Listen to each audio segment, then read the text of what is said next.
Listen, RoboCop Rogue City is one of the best looking games of recent times, and if you're interested in exploring the bleeding edge of PC graphics, you're going to want to spend some time investigating how they make this happen. So let's do that now. Hello and welcome to ROG Global, where we celebrate PC gaming and use the very best hardware to push games to the limits. So obviously, we're pretty into RoboCop Rogue City, an Unreal Engine 5 shooter that uses a suite of advanced effects and techniques to make old Detroit look like a holiday destination. It's a great case study for how a small team working with a limited budget can achieve great graphics, and it's really good news for anyone who demands the best hardware, like the ROG Strix gaming laptops and GPUs. Because when you've got all that firepower in your silicon, you want to see the crispiest pixels possible. Look at that. That is a good graphic. So, how does RoboCop Rogue City look this good? Let's investigate. Hey, you can't go in yet. We need to wait for the reinforcements. Reinforcements have arrived. Firstly, RoboCop Rogue City's running in Unreal Engine 5, which means it can play with all the toys in Epic's new toy box, including Nanite and Lumen.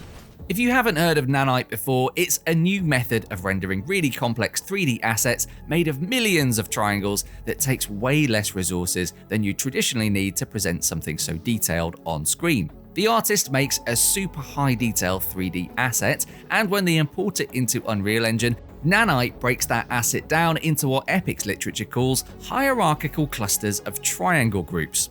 That means when the asset's being used in-game, those clusters can be swapped on the fly depending on whether the camera's facing them. So essentially, you see the bits of the super impressive high polygon asset from precisely the angle that you're looking at, but your GPU isn't tanking your frame rate by trying to render the whole thing all the time.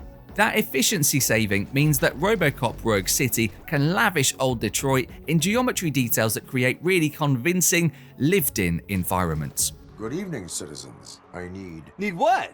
Some spare parts? Hey, there's a mechanic up the road. You are not the only ankle breaker on this basketball court. The killer blow of Unreal Engine 5's 1-2 punch is Lumen, a revamped lighting system that makes global illumination happen in a scene in real time.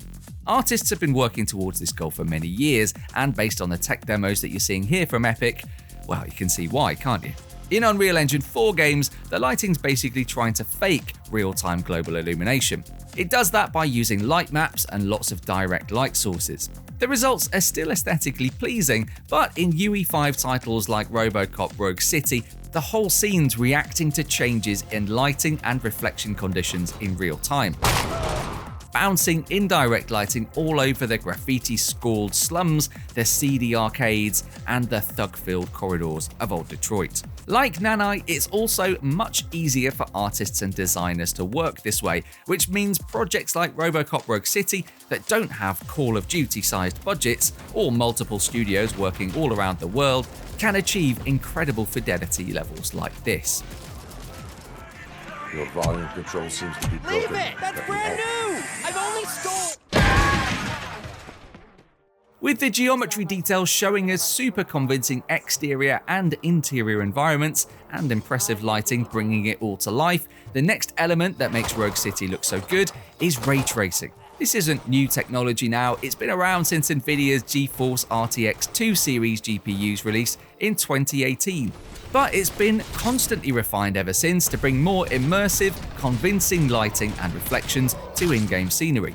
At this point, it has become a bit of a ray tracing cliche to see rainy streets at night, but it's a cliche for a reason. These puddles remind you why you bought that nice, powerful graphics card. It's not just pools of water reflecting neon signs where you can see ray tracing's benefits though.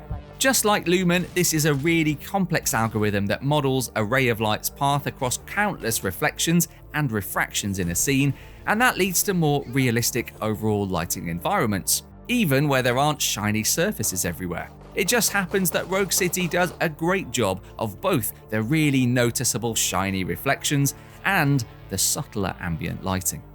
It's unfair and unethical! Not to mention illegal.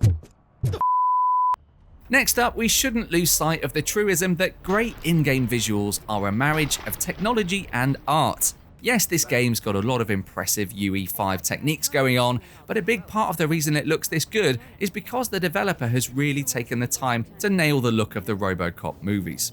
Rogue City's set between RoboCops 2 and 3, and everything from the lurid green UI and the analog VHS-style HUD effects to the NPC hairstyles places you back in that retro-futuristic cinematic universe where we first met Paul Verhoeven's shiny, stoic law enforcement official. The police station's rich with incidental details like paperwork and personal effects on desks. And when you're out on the streets, every sight takes you right back to the movie sets. It's using incredible fidelity to show off how great its art is and how great the original vision of its source material was. Could you advise me how a person who would like to try nuke should go about it? You're hoping to get your first bag for free? No way! I'm selling at half price anyway! But wait, your voice. You sound like... A future happy customer. When you see a clock in this game, you might notice that it's telling the correct time, as in the actual time in real life at the moment you're playing it. It's a tiny detail that shows you how much the creators care about each element in each scene, and the game is full of them. The movement speed's designed to make you feel like you're walking on two massive robotic legs, and those clanging footsteps that you make change depending on the environment you're in. Indoors they sound tight, outdoors they reverberate around the surrounding area. CRT screens line offices, and you can pick these up and throw them at enemies for an electric shock attack, because it's the future, but viewed through the 80s. We can rebuild humans who've been shot into tiny little pieces, but we haven't yet figured out how to make computer screens any flatter than this. And the icing on the cake, of course, is that original RoboCop actor Peter Weller does the voice acting in-game. That is how you know a game's serious about its source material. Anyone expecting a silver freak? Drop it, scum! We can't talk about how great this game looks without also highlighting the incredible work that modders have put into pushing the visuals even further. What you're looking at here is the overall Reshade preset from creator Screenreel, who's introducing even more complex lighting and bringing the game closer to photorealism. There is a performance cost to running this Reshade over an already demanding game, of course, but wow, that's half the fun of PC gaming, isn't it? Rolling our sleeves up, messing about with some settings, and seeing how absolutely ridiculously pretty we can make a game look. Turns out, very. What do you know about the dead body we found here? It's as simple as it gets. Aliens did it. And that concludes our journey into a world where you can just shoot the crime away. Subscribe for more, leave this video a like, and we'll catch you in another one. If you'll excuse us, we've got some Reshade settings to tweak.